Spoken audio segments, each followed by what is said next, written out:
So good afternoon, everybody. It's a real pleasure for me to be here today and to have the opportunity to talk about forensic imaging. First of all, I would like to apologize. My Italian is too poor, so my talk will be in English today. Sorry for that. So let's talk about carbonized bodies and how postmortem imaging can help and if it can help. So dealing with a carbonized corpse is a real challenge for the forensic pathologist because despite the state of the corpse, he has to answer some medical legal questions. And those are, he has to determine the identity of the victim, to look for vital signs.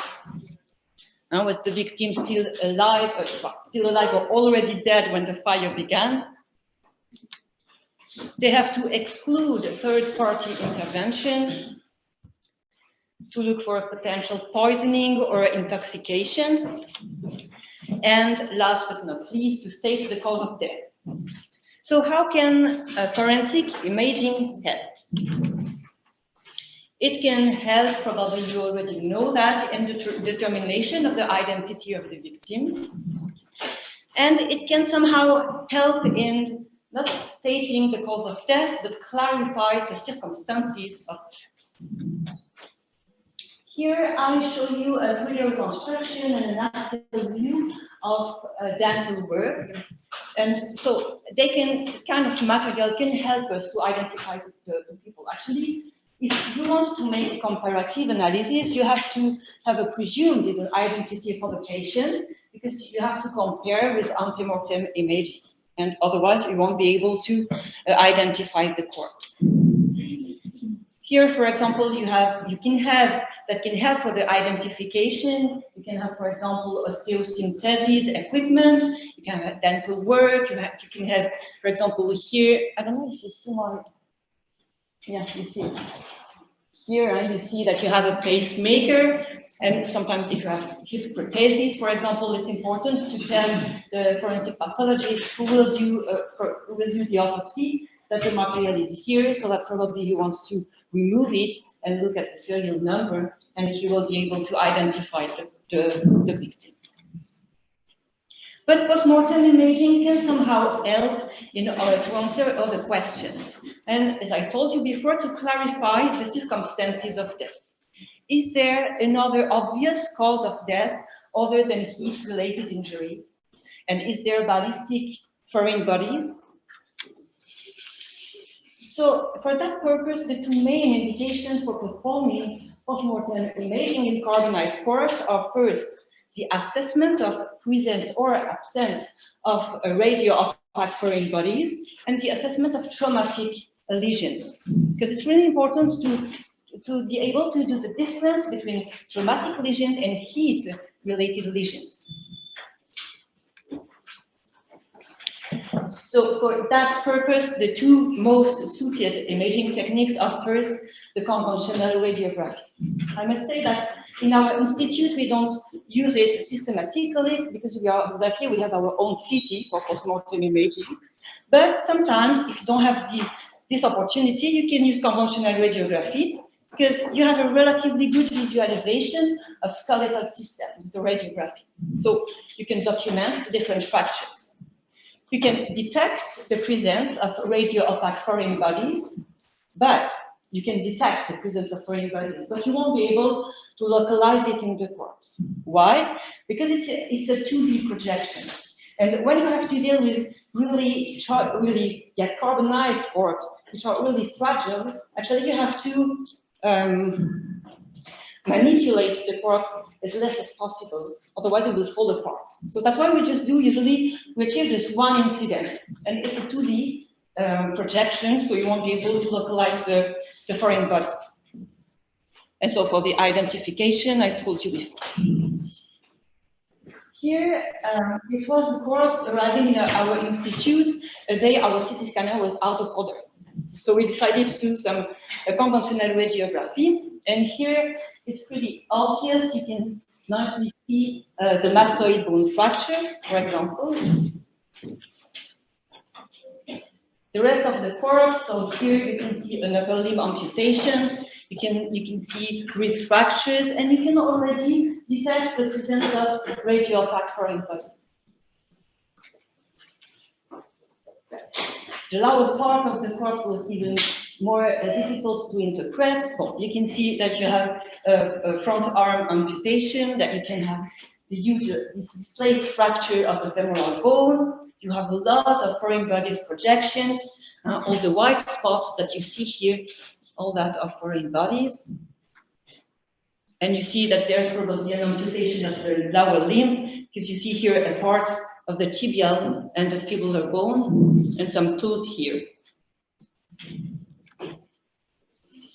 Here, sometimes conventional radiology can replace the CT scanner when circumstances require it. For example, here we see the corpse of a car accident and post-crash fire. And when you arrive at our institute, the corpse was completely embedded in the car seat.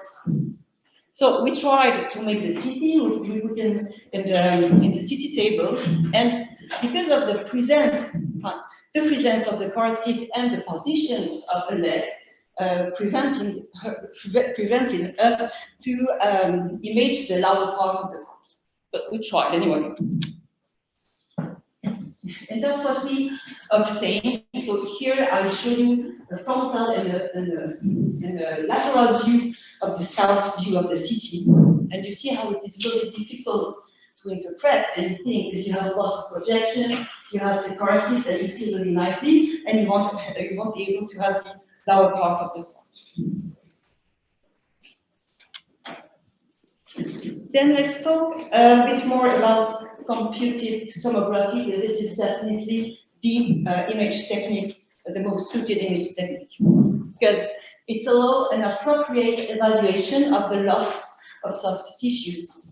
It allows not only the detection, but now the localization in the corpse of the foreign body, and it allows a comprehensive analysis of skeletal lesions. Here I made a 3D reconstruction of the surface of the corpse with the correlation with the external exam. And you can appreciate the different loss of skin and soft tissues that we have here in the upper arms and here in the upper part of the thorax, with a quite nice correlation actually with the external exam. Here, the same corpse, but in another view. Again, you can appreciate the loss of soft tissues, skin and soft tissues here, and the front arm with a nice correlation with the external exam. And again, the loss of substances of the upper part of the corpse. Now, there are some lesions that are characteristic to be burn related, and that we can analyze on the postmortem CT. If we look first at the overall state of the corpse, we can analyze two things. First, limb amputations, and then the pugilistic attitude. And those two features are already nicely seen on the scout view of the CT. Actually, you don't even need to analyze the axial view, just the scout view are enough. So here is the frontal scout view of the CT, where you can see the 4 limbs amputation. And here, the frontal and the sagittal view of the scout view of the CT, where you can see that what we call the pugilistic attitude, or the boxer attitude, which is due to the contraction of the flexor muscle, actually, which contract and shrink from heat, and making that typical attitude like a boxer holding his 2 hands in front of him.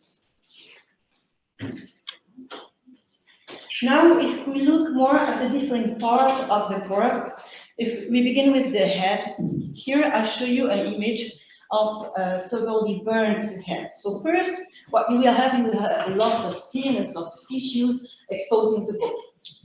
Then will appear some small fractures that are linear and really small. And then we will have a complete delamination of the outer table with preservation of the inner table and a kind of longitudinal fracture separating the outer from the inner table. And this is called the split deploy sign, which is nicely seen here.